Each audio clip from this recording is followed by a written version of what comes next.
আসসালামু আলাইকুম। গতকালকে ইউসিএল এর জমজমাট কিছু ম্যাচের রেজাল্ট নিয়ে যদি কথা বলি, গতকালকে জুভেন্টাস জিতেছে, অন্যদিকে ডর্টমুন্ড জিতেছে এবং বার্সেলোনা যাকে লালিত পালিত করেছে, যে ডেমবেলে এখন খেলতেছে প্যারিসে, সে প্যারিসে জিতেছে। যদিও প্যারিসে বর্তমান ডেমবেলে কঠিনভাবে রাজত্ব করতেছে। অন্যদিকে জিতেছে রিয়াল মাদ্রিদ। রিয়াল মাদ্রিদের উইনটা ছিল পুরো অসাধারণ একটি উইন। রিয়াল মাদ্রিদ প্রথমত, আপনাকে যদি আমি বলি, রিয়াল মাদ্রিদ প্রথমত একটি অ্যাটাক করেছিল 12 মিনিটে খেলা শুরুর। 12 মিনিটে তারা এত সুন্দর অ্যাটাক করেছে, সেটা একটা ক্লিন গোলের সুযোগ থাকলেও তারা গোল দিতে পারেনি।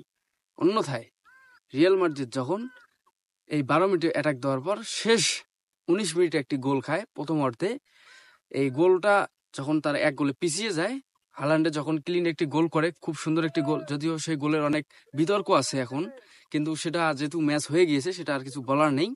তো এই গোল খাওয়ার পরে, এই গোল হজম করার পরে পরবর্তীতে তারা 40 মিনিট পর্যন্ত, এই প্রথম অর্ধের যে 40 মিনিট পর্যন্ত তারা আর কোনো সুযোগ ক্রিয়েট করতে পারেনি। এর মধ্যে হালান্ডেরা, ম্যান সিটি, পেপ গার্দিওলার টিম অনেকবার চেষ্টা করেছে গোল দেওয়ার, যদিও গোল দেওয়া সফল হতে পারেনি। আর অন্যদিকে 40 মিনিটের পর যখন আবার তারা সুযোগ ক্রিয়েট করা শুরু করলো, রিয়াল মাদ্রিদের অভ্যাস হচ্ছে একটা ভাই, সেটা হলো যে খেলা শেষের আগের 10 মিনিট তারা খেলে। তো সেইটা বরাবরের মতো 40 মিনিটের পর অ্যাটাক দিয়েছিল, খুব ভালো ভালো 3টি অ্যাটাক করেছে, 45 মিনিট থেকে 47 মিনিট এবং 40 মিনিট থেকে 43 মিনিট। এই সময়ের মধ্যে তারা 2বার ক্লিন সুযোগ পেলেও গোল দিতে পারেনি। পরবর্তীতে হাফ টাইম পর্যন্ত তারা 1-0 গোলে পিছিয়ে ছিল রিয়াল মাদ্রিদ এবং 1-0 গোলে এগিয়ে ছিল ম্যান সিটি। পরবর্তীতে আবার যখন খেলা শুরু হলো, খেলা শুরু হওয়ার পরে এই যে টার্নিং পয়েন্ট একটা ছিল তাদের, হাফ টাইমের পরে তারা পুরা গেম চেঞ্জ মাইন্ডে খেলা খেলতেছিল, অসাধারণ খেলা খেলেছে। খেলা খেলার পর তারা গোল যখন সমঝোতায় ফিরে আসে, সমঝোতায় ফিরে আসার পর আবার তারা 75 মিনিটের সময় আবার একটি ফাউল করে ডি বক্সের ভিতরে, যেখানে ডি বক্সে ফাউল করার পর প্লান্টিতে তারা শিকার হয়। এই প্লান্টির শিকার হওয়ার পরেই 80 মিনিটে যখন প্লান্টিটা ক্লিয়ার হয়, এই যে 75 থেকে 80 মিনিট, এই 5 মিনিট কিন্তু কোনো খেলা হয়নি, এই 5 মিনিট হয়েছে শুধু নাশকতা।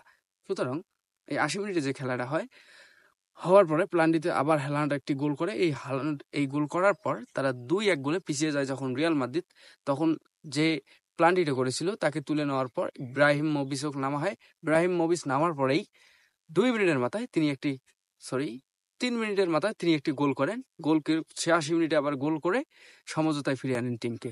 সমঝোতায় ফিরিয়ে আনার পর এই যে এখানে একটা টান টান উত্তেজনা মুহূর্ত, এই টান টান উত্তেজনা মুহূর্ত, রিয়াল মাদ্রিদের কামব্যাক করা তো স্বভাব আগে থেকেই। কামব্যাক মানে রিয়াল মাদ্রিদ, রিয়াল মাদ্রিদ মানে কামব্যাক। এই আনচলত্তির যে মাস্টার প্ল্যান একটা ছিল, মদরিচক নামালো।